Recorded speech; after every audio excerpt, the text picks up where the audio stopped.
Hi, I'm Chris Scalesi-Worrell. I'm the Vice President of Oakmont Education. We are a network of dropout recovery, career tech education, public charter schools in Ohio and Iowa, serving around 6,000 students. But today, I am here for Edreform in 10 with the Center for Edreform and a good friend of mine, Cornell Ellis. Hello. Hello, and you are joining us to talk about a bunch of things, but I want you to talk a little bit, introduce yourself, and talk a little bit about your organization's Brothers Liberating Our Communities. Absolutely. So happy to be here.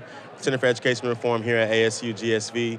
It's a wonderful, almost overwhelming opportunity that we're taking away so many things for the future of education. My organization is called BLOC, Brothers Liberating Our Communities. We're out of Kansas City, Missouri.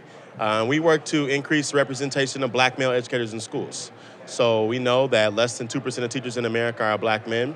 So through the work that we do, we help sustain, retain, and ultimately increase the number of representation in our schools. So it's really great work to be able to be rewarded with educators that are passionate about the future of education, that are oftentimes maybe like the work that you do may not have had the best school experience themselves, but that are interested in returning to the education field to make our students and our communities a better place. I love that. You're doing incredible work. So Thank you. to talk about your leadership, I think it's important to talk about leadership right now. So it's an interesting time to lead. It's an interesting time to lead in education. It's an interesting time to lead in education nonprofits. That's right. Can you talk a little bit, and let's have a conversation about how you are navigating this ever-evolving and unique to the times situation and landscape that we're in. Absolutely. As a person who studied history, pretty thoroughly throughout my college career, we always think that we're the last ones, right? We always think that these times are the worst times, and that these nothing will ever be the same. And while that's true, each generation kind of goes through their own thing. I think it's important that we keep a level head, right? It's important that we keep everything in context. We talked about that word panic before we got on live. We talked about panic. And as a leader, I think it's specifically important that leaders don't panic, right? That leaders keep their head on straight. They keep their heads on swivels and keep their team prepared for things that can change on a day-to-day basis. And that they lead with an unwavering sense of hope and humanity. As an educator and leader myself, I can't, think about the worst case scenario and be afraid of it. I have to be aware of what the possibility in our communities are and to chase that. I mean, that's incredible. So just to build on that, what are you going to say to aspiring educators? Right. I mean, my son is a sophomore at UC. It's University of Cincinnati. He's studying to be a teacher. Okay. And he's got a lot of questions. Very nervous, but just wondering what's it look like? Absolutely. And to inspire. What does it look like to navigate continuing to inspire those leaders and up and coming leaders in a very pressurized environment? Yeah. Well, first of all, shout out to you for raising a future educator. Male educator. My future male educator, male of color, right? Yeah. My mother was an educator also for 30 years. And when I tell my story, that's really how it starts. She inspired you. Is being the child of an educator is life-changing, right? You see the late night phone calls, you see the grading, you see bringing the job home with them. And you see the impact, right? When you're walking through the bank and the mall and the grocery store. Everybody's stopping your mom. Oh, you my can't get God. anywhere. Miss Ellis, you changed my life. Thank you so much. And you're like, she's just my mom. Literally, she's just the lady. Yeah. Can we go get these fruit snacks I came in here for? But as you get older, you start to understand, right, the real true impact. And what she meant to the community. Absolutely. To every single one of these people who she doesn't even remember oftentimes, right? Like we teach so many students, I may not remember your name, but I know how you made me feel, right? We always remember that.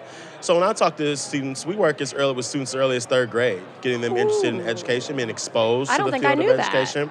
Yep, we have a new program this year called Future Liberators, and we're working with all students who are interested in being teachers, and it's really inspiring, Chris. You should hear some of these third graders tell us I need to hear why about they this. want to Tell be me a little bit educators. about this. You have to share some of that. Absolutely. So from third through fifth grade in the elementary side, we really just do public speaking and leadership skills. So we have them. You have these little boys that are so adorable, and you're teaching them. That's right. how to figure out who they are, what they love, what they're good and at. how to communicate it. And then how to communicate it. So on the 3rd through 5th grade level, we're not necessarily talking about being teachers per se. We are talking to them about being assertive, being agents, being asset-based, being able to express and communicate what you need, and being able to advocate for yourself. And these are foundational skills. How to public speak. These are foundational skills. You're building incredible educator pipeline. Absolutely, absolutely. And so by middle school, we're using them in design thinking. I truly think that middle school is a wasteland right now in our current education system. I think you could say that of high school in traditional sense, pretty much, honestly. But from the gap that we have between that 6th, 7th, and 8th grade year, where we're trying to prepare students for 9 through 12 and beyond, it's just a space that we're not doing well. We're wasting students' natural energy. And they're hungry in that time. They want it. They want so to bad. learn it all. And by 8th grade, they haven't learned anything. And they're done then. And they're bored of it. They're so fed up with school by that point. Right? So in 6th, 7th, and 8th grade, we're looking at social problems, looking at problems in their community and doing design thinking to help solve them. And then by high school, we're talking a lot more about teaching for social justice. So it's the same thing, same concept, right? I asked the students in the room, how many of you all think the world is messed up? And 100% of them raised their hands. And then I asked, how many of you all think that teaching can change it? None of them raised their hands? Almost none of them ever changed their hands. And you're like, wait. Until I'm finished with my presentation. And then they all raise their hands. And now we realize that teaching is activism, right? If you don't agree with, if you don't like, if you would like the world to look different than what it is now, what better way to change that than by influencing the young people's minds of tomorrow? That's incredible.